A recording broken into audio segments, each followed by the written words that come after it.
el Dios Todopoderoso, el Dios Altísimo de los cielos, le bendiga, queridos amigos y hermanos. Aquí una vez más, vamos a unir con una enseñanza de la Sagrada Escritura. Hoy estamos continuando el estudio del Evangelio de Juan, en la parte 25, o sea, es la continuación de la enseñanza de la semana pasada sobre Jesús, el buen pastor. Esta es su segunda parte. Saludos de parte de la Iglesia Evangélica La Vid Verdadera a todos aquellos hermanos de Norte, Suramérica, Centroamérica y Isla del Caribe. Un abrazo fuerte a todos ellos que escuchan y se reúnen cada semana a escudriñar la Sagrada Escritura y aprender juntamente con nosotros sobre la palabra de Dios, y para poder compartirla con aquella gente, personas que no le conocen o si acaso la han escuchado desde lejos, para profundizarle un poquito más sobre el mensaje de estos evangelios, sobre todo este estudio que estamos haciendo sobre el Evangelio de Juan. Recuerda que este es un canal que no lucramos con la palabra de Dios, no vendemos nada, no te traigo a venderte nada, solamente nos interesa que tú nos prestes tus oídos y tu mente y tu corazón, tu cuerpo, tu espíritu, todo concentrado ahí en uno para asimilar la palabra de Dios y alimentarnos de esa palabra que es espíritu y es vida. Así que pongámonos cómodos en nuestros hogares, y así que continuemos con este estudio, hermanos, ya que sabemos que el tiempo es corto y hay que avanzar, y ya viene ese evento que estamos esperando todos, que es el rapto, el arrebatamiento de la iglesia, que muchos están negando actualmente, y es claramente establecido en la palabra de Dios que viviríamos en tiempos de apostasía, donde se levantarían falsas doctrinas, falsos apóstoles y falsos maestros que enseñarían doctrinas de demonios. Y es lo que está ocurriendo actualmente, y está creando ese espíritu de enfriamiento en la iglesia, en la cual se encuentra sumergida la iglesia actualmente. Así que no permitamos que ocurra esto, y ayúdanos a expandir el Evangelio, a hacer esa obra, ese propósito que Dios nos puso a cada uno de nosotros en los corazones, para llevar el Evangelio a toda criatura sobre este planeta. Así que, sin más preámbulo, vamos a comenzar este estudio. Jesús, el buen pastor, en su segunda parte. A continuación, veamos este corto video para hacer una ilustración acerca de esta enseñanza bíblica. Pongamos la atención. En verdad les digo, el que no entra por la puerta en el redil de las ovejas, sino que sube por otra parte, es un ladrón y bandido. Pero el que entra por la puerta es el pastor de las ovejas. A este le abre el portero, llama a sus ovejas por nombre y las conduce afuera. Cuando ya han salido todas, va delante de ellas, y las ovejas lo siguen porque conocen su voz. Pero a un desconocido no lo seguirán, sino que huyen de él, porque desconocen su voz. Jesús les dijo esta parábola, pero ellos no entendieron lo que les decía. Entonces Jesús dijo de nuevo: En verdad les digo, yo soy la puerta de las ovejas. Todos los que vinieron antes de mí son ladrones y bandidos, pero las ovejas no les hicieron caso. Yo soy la puerta. Si alguno entra por mí, será salvo. Y entrará y saldrá y hallará pasto. El ladrón solo viene para robar, matar y destruir. Yo he venido para que tengan vida y para que la tengan en abundancia. Yo soy el buen pastor. El buen pastor da su vida por las ovejas. El que trabaja solamente por la paga y no es un pastor ni dueño de las ovejas, ve venir al lobo. Abandona las ovejas y huye. Entonces el lobo las arrebata y las dispersa. El asalariado huye porque solo trabaja por el pago y no le importan las ovejas. Yo soy el buen pastor. Así como mi padre me conoce, yo conozco a mi padre. Así también yo conozco a mis ovejas y ellas a mí. Yo doy mi vida por ellas. Él es un buen maestro. Tengo otras ovejas que me pertenecen, que no son de este redil. A esas también yo debo traerlas. Y entonces oirán mi voz y serán un solo rebaño, con un solo pastor. El Padre me ama, porque yo estoy dando mi vida voluntariamente para tomarla de nuevo. A mí nadie me puede quitar la vida, sino que la doy de mi propia voluntad. Tengo autoridad para darla y también para tomarla de nuevo. Este es el mandamiento que recibí de mi Padre. Volvió a surgir una división entre los judíos por estas palabras. ¡Él tiene un demonio! ¡Está loco! ¿Por qué le hacen caso? Un endemoniado no puede hablar así. ¿Acaso un demonio puede dar la vista a los ciegos?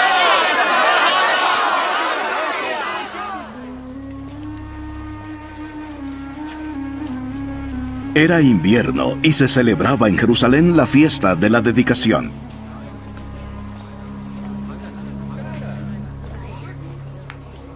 Jesús andaba por el templo, en el pórtico de Salomón. Entonces los judíos lo rodearon. ¿Hasta cuándo nos vas a tener en suspenso? Dínoslo claramente si eres el Mesías. Ya se lo he dicho a ustedes y no me creen. Las obras que yo hago por mi Padre dan testimonio de mí. Pero ustedes no creen, porque no son de mis ovejas. Mis ovejas oyen mi voz. Yo las conozco y me siguen. Les doy vida eterna y jamás perecerán. Nadie las arrebatará de mi mano. Lo que el Padre me ha dado es más grande que todo. Y nadie las puede arrebatar de la mano del Padre. Yo y el Padre somos uno. Los judíos volvieron a tomar piedras para tirárselas.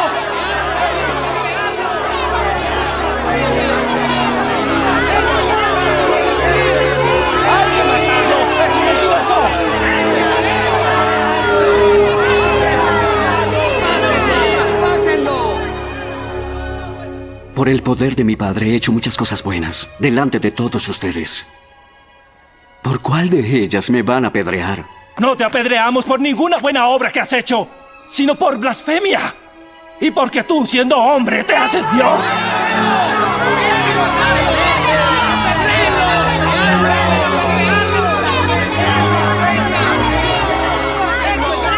No está escrito en su ley que Dios dijo: ustedes son dioses. Sabemos que la escritura es verdadera. Y si Dios llamó dioses a aquellas personas, ¿a quienes dirigió su mensaje? En cuanto a mí, a quien el Padre santificó y envió al mundo, ¿cómo pueden decir tú blasfemas? Porque dije, yo soy el Hijo de Dios. Entonces no me crean. Si yo no estoy haciendo las obras que hace mi Padre, pero sí lo estoy haciendo. Aunque ustedes no crean en mí, tan solo crean en las obras que yo hago. Para que sepan y entiendan de una vez que el Padre está en mí y yo estoy en el Padre.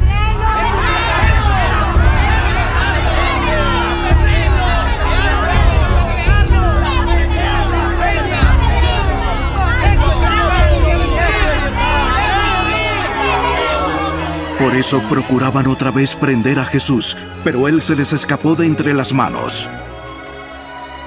Se fue de nuevo al otro lado del Jordán, al lugar donde primero había estado bautizando Juan, y se quedó allí.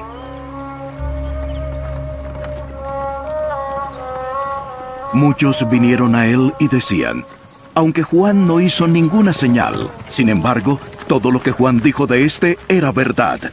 Y muchos creyeron allí en Jesús. Nos concentramos en el libro de Juan, en el capítulo 10. Vamos ahora del verso 21 y tal vez hasta lleguemos hasta el 11, ¿no? Si no, cubrimos todo el capítulo 10. Hoy estudiamos el capítulo 10 según San Juan, verso 21 en adelante. Si recordamos en nuestro programa anterior, dejamos a Jesús rodeado por los judíos,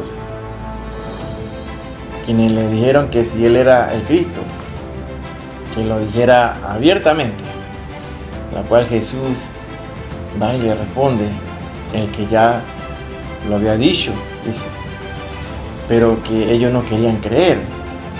Las obras que él hacía en nombre de su Padre daban testimonio de él. En otras palabras, Jesús le dijo que él presentaba las evidencias de ser el Mesías.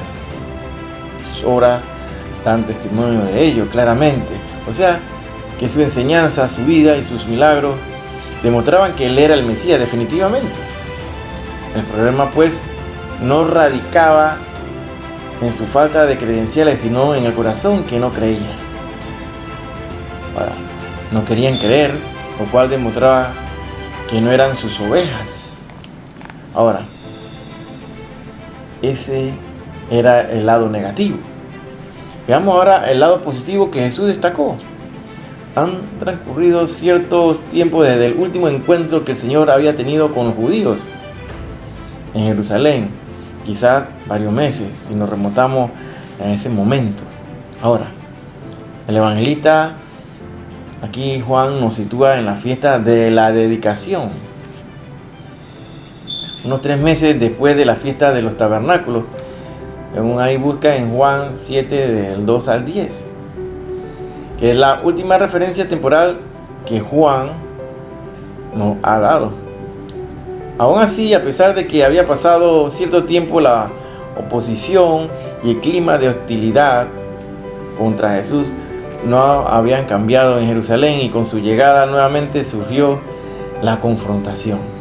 Curiosamente, el tema siguió girando otra vez en torno a la figura del pastor y las ovejas. Recordemos que anteriormente el Señor había dicho que Él era el buen pastor, una afirmación que para los judíos tenía fuertes connotaciones mesiánicas. Así que en esta nueva ocasión le volvieron a preguntar sobre este asunto, pero le exigieron que hiciera una declaración totalmente clara que despejara cualquier duda. Si tú eres el Cristo, decían ellos, si tú eres el Cristo, dínoslo abiertamente. Sin embargo, el Señor no le contestó como ellos esperaban, sino que les invitó a la reflexión y a que examinaran sus obras para que así pudieran sacar una conclusión correcta. Pero en ellos no había un genuino deseo de conocer la verdad. ¿Cuál era esa intención que le movía en su fondo? Era el odio, su deseo de acabar con Jesús como fuera a todo lo que tuviera a su alcance. En realidad, estos líderes religiosos eran falsos pastores que vieron peligrar su posición cuando apareció el verdadero pastor de las ovejas. Ahora, y de ahí, de ninguna manera estaban dispuestos a creer en Él, a pesar de toda la evidencia que Él presentara y pudiera demostrar. Así que volvieron a intentar apedrearle primero y luego a detenerle, todo ello sin conseguirlo. Aún así, en medio de todo este clima de hostilidad y de peligro contra la persona de Jesús, el Señor hizo una consoladora afirmación sobre la seguridad eterna de todas sus ovejas. Escuchen, Él dice así: mis ovejas oyen mi voz y yo las conozco y me siguen, y yo les doy vida eterna y no perecerán jamás. El pasaje termina cuando Jesús sale de Jerusalén para regresar al lugar donde Juan el Bautista lo había bautizado al comienzo. Allí pasó algún tiempo hasta que volvió por última vez a Jerusalén con la firme intención de dar su vida por las ovejas. Y por lo tanto, este encuentro que vamos a estudiar hoy constituye el último intento infructuoso de parte del Señor para presentar sus credenciales mesiánicas ante estos líderes religiosos judíos. Así dice en Juan capítulo 10, versos 27 al 30: mis ovejas oyen mi voz y yo la conozco y me siguen. Yo les doy vida eterna y no perecerán jamás, ni nadie las arrebatará. Pongan atención aquí: nadie las arrebatará de mi mano. Mi Padre que me las dio, mayor que todo es, y nadie las puede arrebatar de la mano de mi Padre. El Padre y yo uno somos. Todas estas declaraciones son importantes aquí. Sus ovejas oyen su voz y le siguen. Es decir, que la marca de propiedad está en las ovejas. ¿Y cuál es esa marca? La obediencia. ¿Quiere usted saber si una persona es salva o no? Entonces observe cómo es su relación con Cristo y si le está obedeciendo o no. Nuestros oídos deben estar abiertos a su voz. Recuerde Usted que cuando el sacerdote del Antiguo Testamento era consagrado, la sangre era puesta sobre el lóbulo de su oreja derecha. El Espíritu de Dios tenía que abrir su oído porque, como dijo el apóstol Pablo en su primera carta a los Corintios, en su capítulo 2, verso 9, dice así: cosas que ojo no vio ni oído oyó, ni han subido al corazón del hombre, son las que Dios ha preparado para los que le aman. Dios tiene que revelárnoslas por su Espíritu. Nosotros, figurativamente hablando, ya por el sacrificio de Cristo en la cruz, tenemos acceso a Dios. También tenemos que tener puesta la sangre sobre el lóbulo derecho de la oreja. ¿Qué dice en Proverbios? En Proverbios 20:12 dice así: el oído que oye y el ojo que ve, ambos igualmente ha hecho el Señor. Proverbios 20:12. El Señor dice aquí en el verso 27: y yo la conozco. Y me alegro de que alguien me conozca. A veces mis amigos me entienden mal y tengo que explicarme, pero nunca me es necesario explicarme a Jesús. Él sabe cuando estoy poniendo excusas y cuando estoy aludiendo a algún asunto, estoy esquivando, lo que sé yo, porque Él siempre me comprende, Él me conoce. Luego dice la palabra de Dios aquí: y me siguen, y me siguen. Creemos en la seguridad eterna del creyente y en la inseguridad de los que profesan ser creyentes, pero que no lo son. Esa frase, y me siguen, dice el Señor, y así de simple es. Si el pastor llamara por la mañana a sus ovejas y comenzara a caminar por la colina hacia arriba, y si de unas 500 ovejas en el redil 100 salieran y le siguieran, tendríamos que llegar a la conclusión de que esas 100 ovejas eran sus ovejas. Y también llegaríamos a la conclusión de que las otras 400 no eran sus ovejas. El Señor dice luego: y yo les doy vida eterna y no perecerán jamás. Estimado amigo, cuando Él le da vida eterna, eso quiere decir que no la pueden ganar ni trabajar para obtenerla. Él se la da gratuitamente. Y es vida eterna, es para siempre. Y si se acabase o agotase en algún momento, cuando ellas pecasen, en ese caso no sería vida eterna. No podrían ser realmente sus ovejas si esa vida no durara para siempre. Las ovejas pueden hallarse en peligro, pero el pastor las protegerá. Pueden estar esparcidas, pero Él las reunirá de nuevo. Nunca perecerán. Ahora, ¿puede acaso descarriarse? Sí, pueden descarriarse, pero ¿perecerán? No. Las ovejas pueden meterse en la pocilga, pero nunca ha habido ovejas que se queden en una pocilga. Las ovejas y los cerdos no viven juntos. Las ovejas siempre es oveja, y nadie las arrebatará de la mano del Salvador. Ningún enemigo, ningún ser humano, ningún ser creado puede arrebatarla de su mano. Y esto es totalmente maravilloso. Ciertamente, alguien argumentaba que uno mismo puede salirse de la mano de Dios porque somos agentes morales libres. Pero escuche usted el pasaje. Realmente dice: ningún ser creado las arrebatará de mi mano. Él es el pastor. Él es Dios. No debería creer que puede retirarse porque el Padre cierra las manos aferrándole y usted no podría salir. Dios le tiene a usted en su mano y no puede salir de ella. Ambas manos son las manos de la deidad. Ningún ser creado, ninguna circunstancia puede arrebatar las ovejas de su mano. Estimado amigo, permítame decirle que Jesús nos da vida eterna y nunca pereceremos. Y alguien podrá acusarnos que somos presuntuosos, que estamos jactándonos, pero no nos estamos jactando. Estamos reconociendo el poder de nuestro pastor. Tenemos un pastor maravilloso. Él no perderá ninguna de sus ovejas. Si comienza con 100, no terminará con 99. Si una se pierde, irá a buscarla, y así ninguna de ellas perecerá. Ahora, si nos remontamos a ese momento, a ese tiempo, que era invierno En este tiempo se celebraba en Jerusalén esta fiesta de la dedicación, cuando se da este evento, esta enseñanza que estamos dando el día de hoy. Parece evidente que hay un espacio de tiempo entre este incidente y los anteriores, puesto que Juan comienza situando los nuevos acontecimientos coincidiendo con la fiesta de la dedicación. Y hacemos un paréntesis ahí para explicar esta fiesta. Esta festividad tenemos que tener claro que no era de origen bíblico, sino que había sido instituida por Judas Macabeo en el año 164 a.C. Tenía una duración de 8 días y ella se conmemoraba la derrota de los sirios y la recuperación de la independencia judía a manos de los macabeos. También se celebraba que el templo, que había sido contaminado por Antíoco Epífanes, rey de Siria, fue purificado y dedicado nuevamente al servicio de Yahweh, de Jehová. Desde entonces los judíos comenzaron a celebrar esta fiesta y aún lo siguen haciendo hasta el día de hoy. Su institución se documenta en el libro apócrifo de los Macabeos.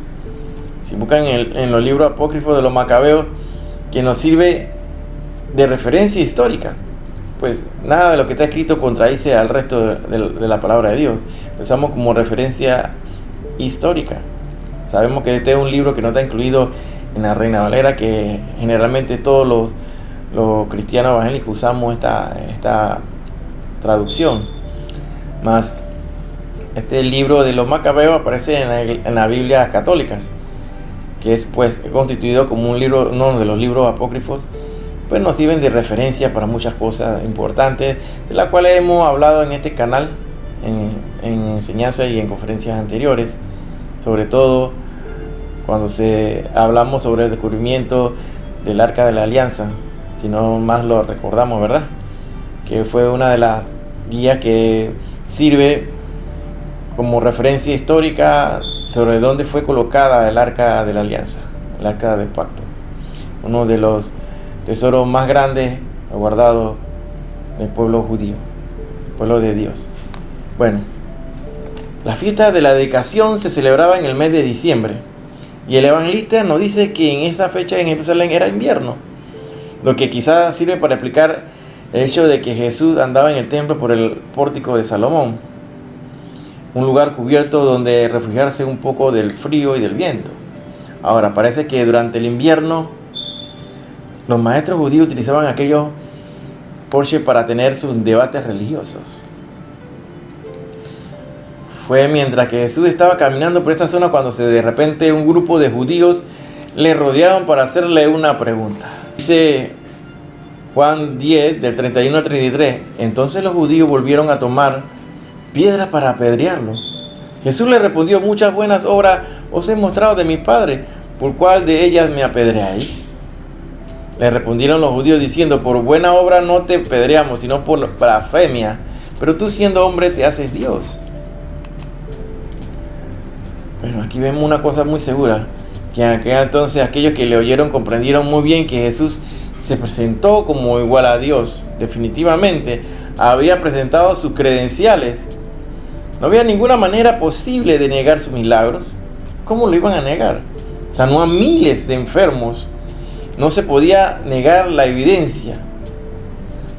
Ni alcanzaría el libro, la palabra de Dios, la Biblia, para describir todos los milagros que hizo Jesús. Entonces les acusaron de blasfemia. Le acusan de llamarse Dios.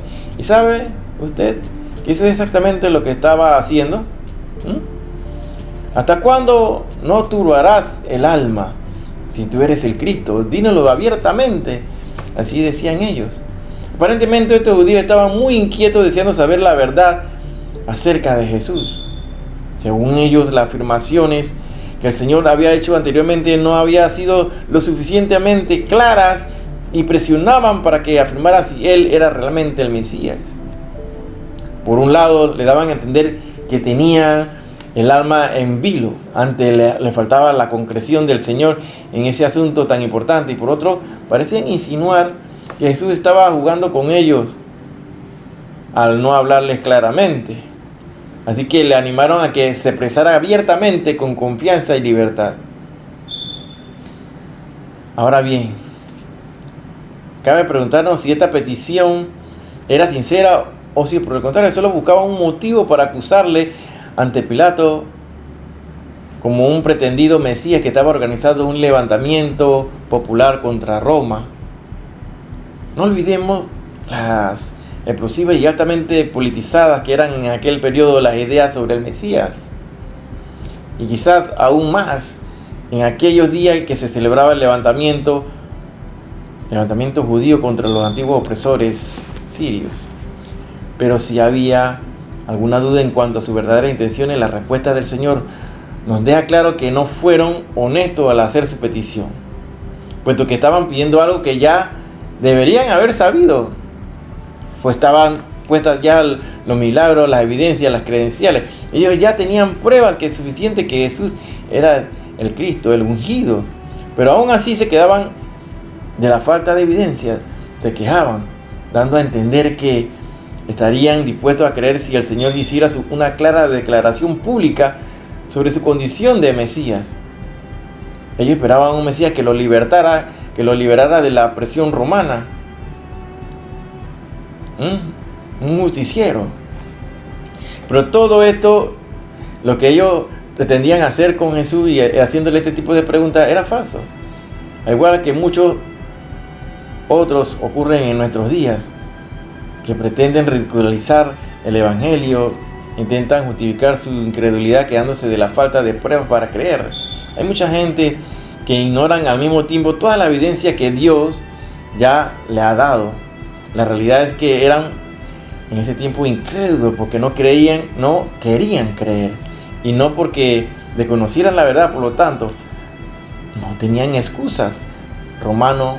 Anota ahí Romanos capítulo 1 del 19 al 20.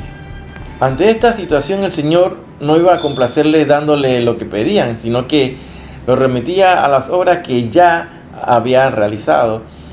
Ellas daban testimonio de quién era Él. Sin embargo, todo esto era muy triste porque su falta de deseo por conocer la verdad impedía al Señor manifestarse en ellos con mayor claridad, tal como Él había deseado.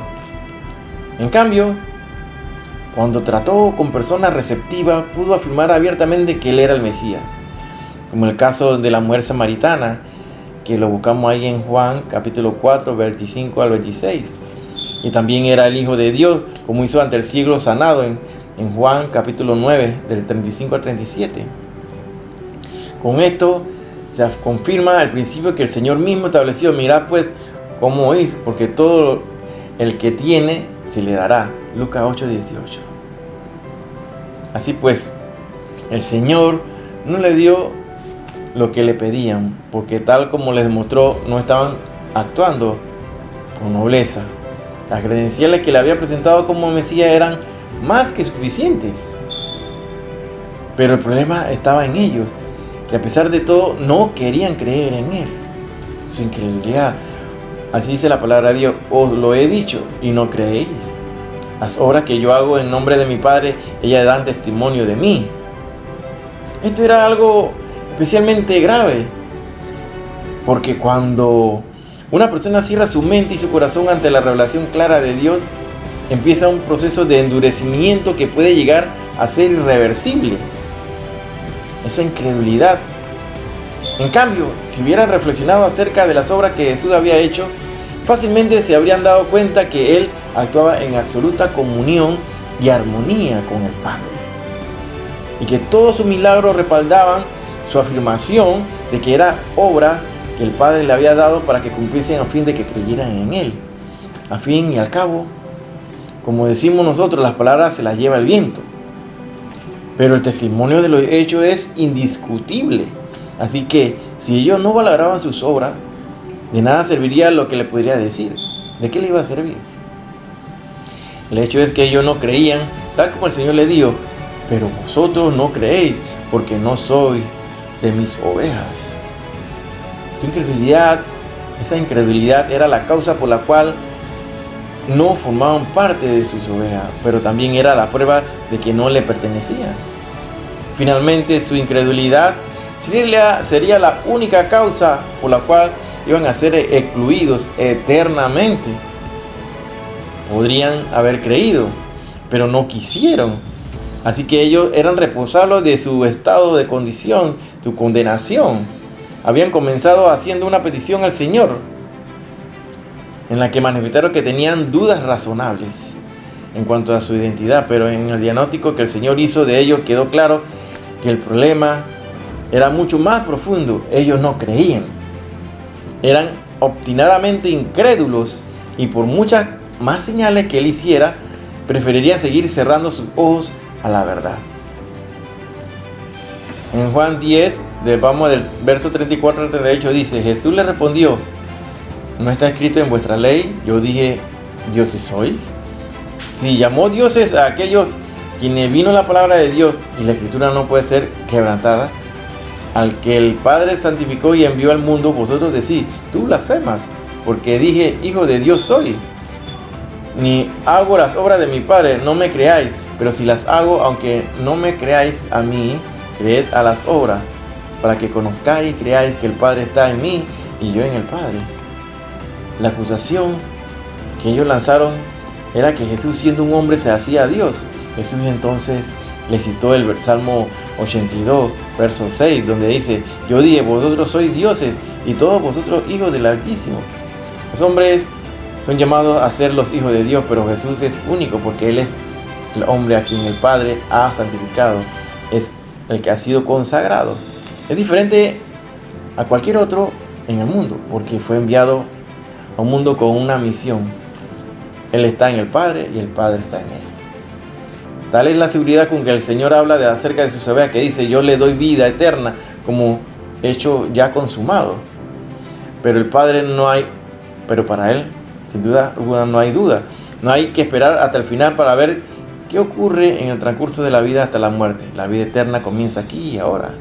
Es el momento en que una persona se convierte de verdad a Cristo, muere juntamente con Él y nace una vida nueva, una vida a su imagen, una nueva vida. Esto es lo que simbolizamos en el bautismo cristiano, en Romanos 6, del 1 al 10. Es un acontecimiento que ocurre una sola vez y para el cual no hay retorno. Ese instante el creyente pasa entonces de una manera de muerte a vida y ya nunca más vendrá condenación. Juan 5:24. Otro asunto diferente es el que aquellas falsas conversiones en las que las personas quizás se sientan animadas en algún momento a repetir una oración, a tomar una decisión superficial, movida tal vez por la circunstancia del momento. Pero es muy diferente de morir con Cristo, lo cual implica una renuncia al pecado y el deseo de vivir una nueva vida semejante a la de Cristo. Cuando una conversión no es genuina, tarde o temprano habrá un abandono, de lo que no implica que haya perdido su salvación y que Cristo haya fallado su misión de protegerlo y salvarlo. También es cierto que hay auténticos creyentes que en algunos momentos de su vida atraviesan por crisis y se apartan del Señor. En esos casos el buen pastor sigue trabajando en ellos, buscándolos, enseñándoles, llevándolos a arrepentimiento y en algunas ocasiones juzgándoles e incluso sacándolos de este mundo para que no sigan pecando. 1 Corintios 11:30. En cualquier caso, lo que tenemos aquí es una de las promesas más hermosas que el Señor ha hecho a sus ovejas. Podemos tener seguridad de nuestra salvación eterna aquí y ahora. No tenemos temor a morir ni a comparecer ante Dios. Todo lo contrario, anhelamos ese día en el que estemos con Él para siempre y le hagamos cara a cara.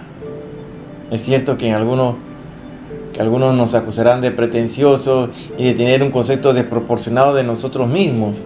Pero nada de eso es cierto, puesto que nuestra seguridad no se basa en nuestras propias obras, sino en los méritos de Cristo. Y de hecho, somos salvos por gracia. Somos justificados por la gracia, por Cristo Jesús. De hecho, para llegar al ser beneficiarios de su gracia, primeramente tenemos que admitir nuestra completa incapacidad para conseguir la salvación por nosotros mismos, así por nuestros propios medios. Tal vez algunos han pretendido en algún momento abusar de esta promesa del Señor, pensando que si ya son salvos y nada les puede impedir ir al cielo, entonces no hay ningún problema en vivir en el pecado. Pero quien razona de ese modo es porque nunca ha muerto de verdad al pecado y por lo tanto no es un verdadero creyente. Por otro lado, notemos que nadie más que aquel que era Dios mismo podía decir esta palabra: yo les doy vida eterna. y el más elevado de los ángeles. Ni ningún apóstol o cualquier otro hombre podría hacer algo así como lo que hizo Cristo. Solamente Él. Y lo pudo hacer porque Él puso su vida por las ovejas. Aquí se encuentra la base firme sobre la que puede ofrecer la vida eterna a cualquier que crea en Él. Ahora, es verdad que nuestra fe puede ser muy débil en algunas ocasiones, y también que los peligros a nuestro alrededor se multipliquen y se multipliquen exponencialmente, pero nuestra confianza descansa en aquel que es el Todopoderoso, el Dios Altísimo de los cielos.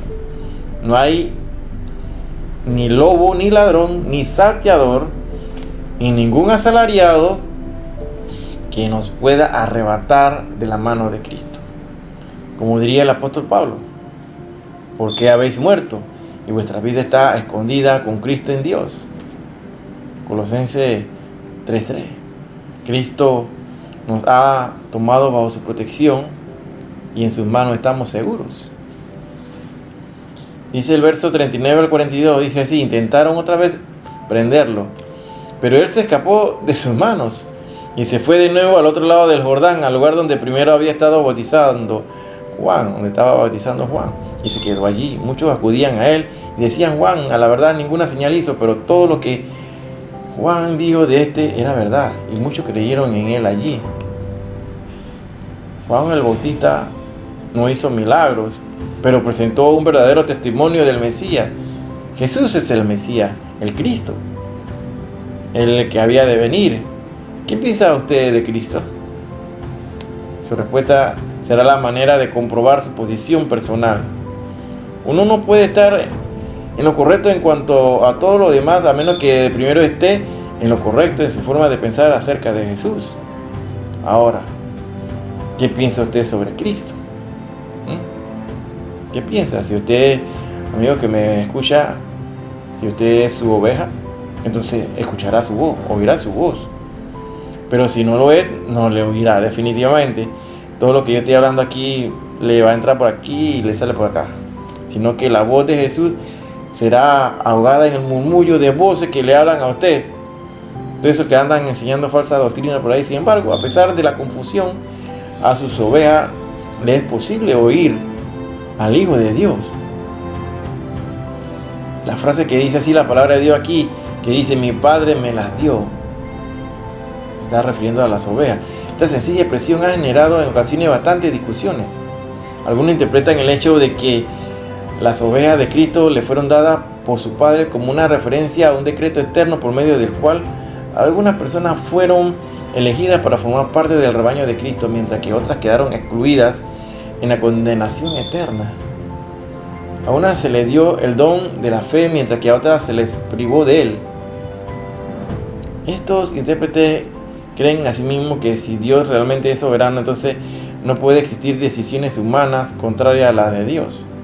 Por lo tanto, les parece el libre albedrío del hombre es una ficción, porque el hombre no puede decir nada que Dios previamente no haya decidido en su soberanía. Por otro lado, creen también que desde el pecado, cuando entró al mundo por medio de la caída de Adán, todos los hombres están muertos espiritualmente y son incapaces de hacer absolutamente nada por salvarse. De hecho, no son capaces ni de entender la ley de Dios, ni la verdad, ni de poner su fe en Dios, ni convertirse. Están muertos, y un muerto, según ellos, no puede hacer ninguna de estas cosas.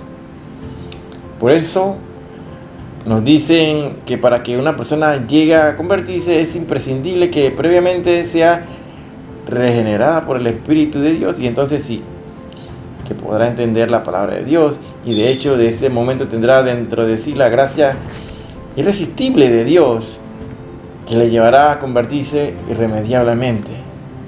Y si preguntamos a estos intérpretes cuál es el criterio que Dios ha seguido para elegir a unos para la salvación eterna y a otros para la condenación eterna, nos contestarán que Dios es soberano, que no tiene que dar cuentas a nadie de lo que hace. Es claro que la palabra de Dios nos dice que Él no hace acepción de personas. Él nos dio el libre albedrío para decidir entre el bien y el mal, para escoger entre el blanco y el negro, el camino ancho, el camino estrecho.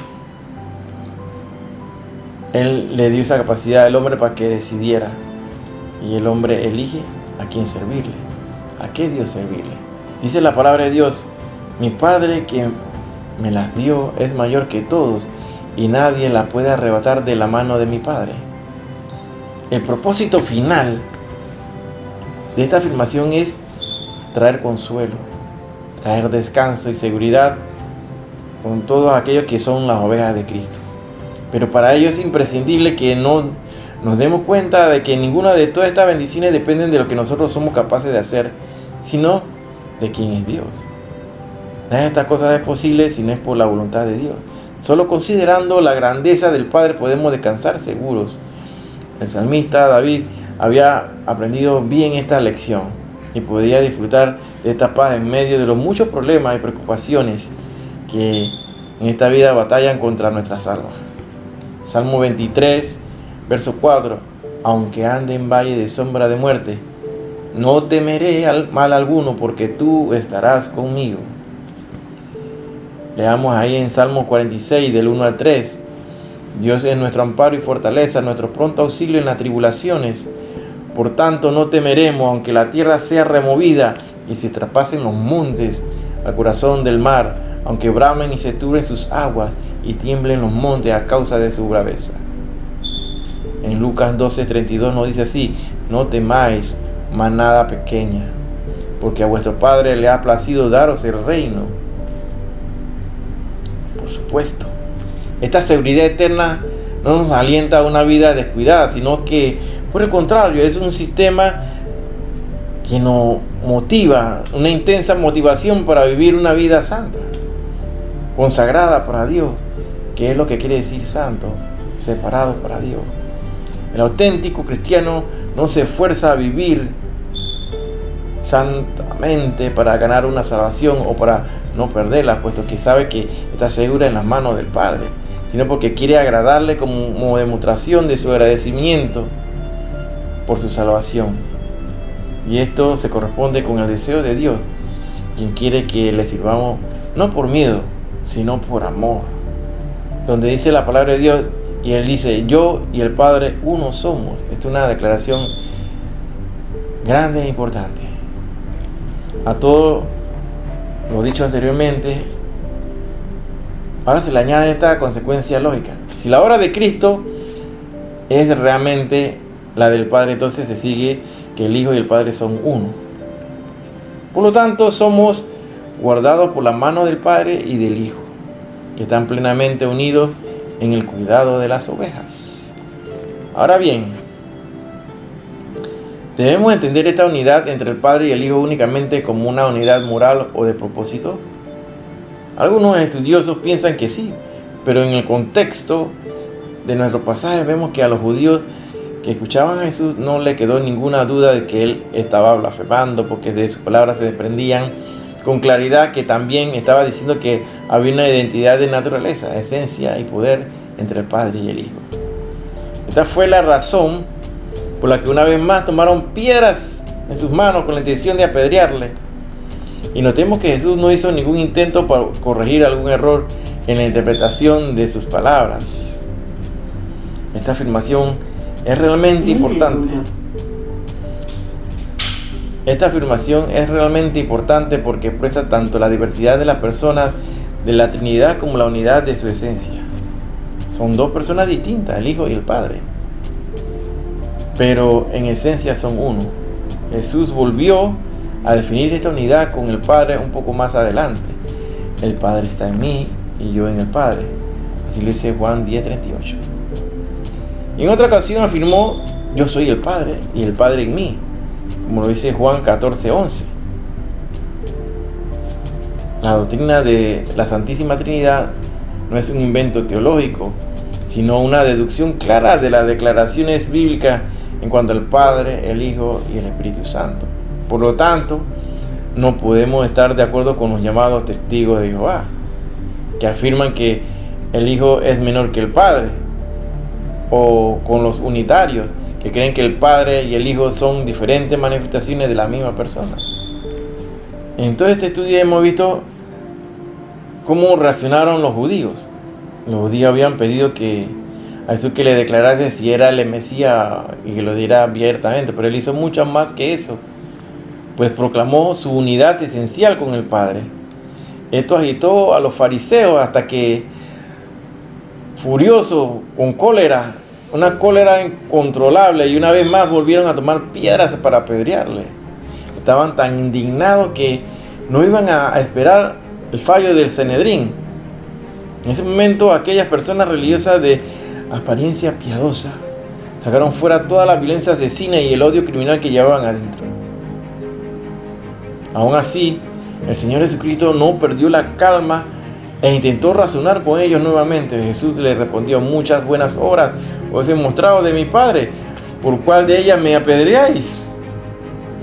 Ya que ellos no creían en sus palabras, al menos podrían examinar sus obras. Y si lo hacían, comprobarían que todos los milagros o señales que él había hecho eran una demostración incontestable de la veracidad de su identidad como Hijo de Dios. Al fin y al cabo, los milagros que Cristo había hecho eran precisamente lo que alguien sensato esperaría que haría el Hijo de Dios si viniera a este mundo. Así que con las piedras todavía en sus manos, tuvieron que enfrentarse nuevamente con las obras que Jesús había hecho ante ellos. Muchas buenas obras os he mostrado de mi Padre, ¿por cuál de ellas me apedreáis? Le preguntaba Jesús. Pero, ¿qué podían contestar a eso? El apóstol Pedro resumió el ministerio del Señor con estas palabras: Dios ungió con el Espíritu Santo y con poder a Jesús de Nazaret, y este anduvo haciendo bienes y sanando a todos los oprimidos por el diablo, porque Dios estaba con él. Hechos 10:38. Toda la vida del Señor Jesucristo había sido un continuo hacer el bien a los necesitados. No podía oponerse a esto, así que dijeron: por buena obra no te apedreamos, sino por blasfemia, porque tú, siendo hombre, te haces Dios. Pero aunque ellos no querían tener en cuenta los milagros del Señor, para él eran muy importantes, porque se trataban de las credenciales de su Padre, las credenciales que el Padre le había dado y que le acreditaban como el Hijo de Dios enviado desde el cielo. Es importante que comprendamos en esta enseñanza del día de hoy que Jesús ya presentó sus credenciales. Dios dio a su Hijo. El Padre y el Hijo uno son. Él entregó a su Hijo, el cual dio su vida por sus ovejas, que somos nosotros. Y somos aquella oveja que no somos del redil. A eso también Él llamó a los gentiles. Así que aprovechemos, hermanos, que Dios nos da la vida eterna y estamos en las manos del Señor. Y si estando en la mano del Señor, nadie puede arrebatar a las ovejas que están en la mano del Señor. Tú estás en la mano del Señor, puedes vivir seguro, dormir tranquilo, y esperamos su grande promesa que Él regresaría por nosotros.